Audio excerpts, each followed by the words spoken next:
आते जाए आगे आई तरफ एक दूसरे को अपने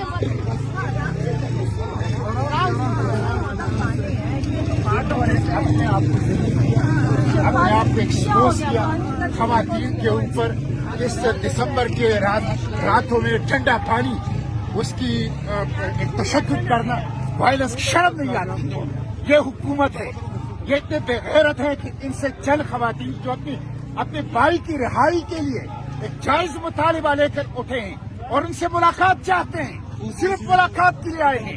ये न सिर्फ मुलाकात नहीं करने दे रहे, न सिर्फ मुलाकात नहीं करने दे रहे,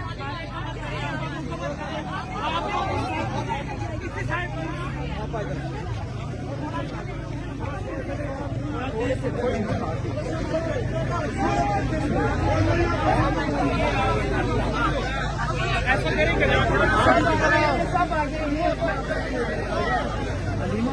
आगे है, वो आगे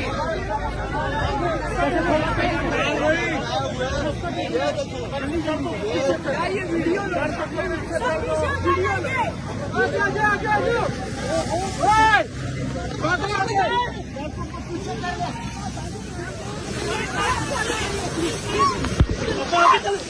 वीडियो